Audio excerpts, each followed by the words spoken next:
There may be a history of reading problems in the parents or the siblings, and this is where it becomes a problem when you suggest to the parents, could you just read a little bit more with them, they're struggling. If it's dyslexia, it may be that the parents are struggling too, and that's where the difficulty comes from. A child who's not associating letters with sounds, that's a sign of dyslexia as well. And a child that complains about how hard reading is another sign to look out for.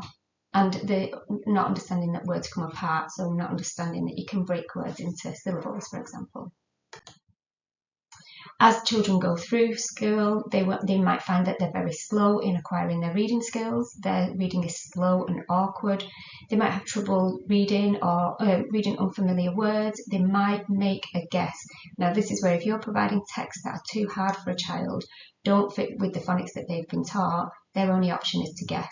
And this is a really ineffective strategy that poor readers use and should never be encouraged. We should never be encouraging children to make a guess at a word.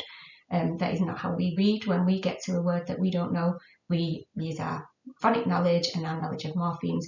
We do not look at the first letter and guess. We do not look at pictures because there are no pictures in our books, and we don't look at the context and think what word would make sense here. So they are really outdated, dangerous strategies to be suggesting. A child may avoid reading out loud, and if a child does have dyslexia, please do not ask them to read out loud.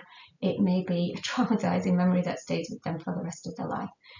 And a child with dyslexia may not seem to have a strategy for reading unknown words, which is where our teaching comes in. Now, I've kept this in, although we are working with primary children, because it's not something that people grow out of. So children struggling with reading become adults who are struggling with reading, and they could be very successful adults. A child may go on to go to university and may, for example, become a lawyer and then have case notes to read that they take ages to read over. They're reading them again and again to make sense of them. They may avoid reading aloud still, which is tricky when it comes to reading, bedtime stories with your own children can be tricky. And they rarely read for pleasure, which is so sad, really. How much pleasure can we get from a good story, a good book, cozying up, a good novel can be exciting, life-affirming, and adults with reading difficulties will struggle to do that and may not choose to do that. So dyslexia is the most common SEND need in schools, and in percentage-wise, it makes up 37% of all SEND needs. So if we can get this right, we're helping a huge chunk of the children with SEND in our classrooms. Within your classroom, there will be 10 to 20% of the children. So if you think there's no children with dyslexia in your classroom, look again. There will be between 3 and 6 children in every classroom.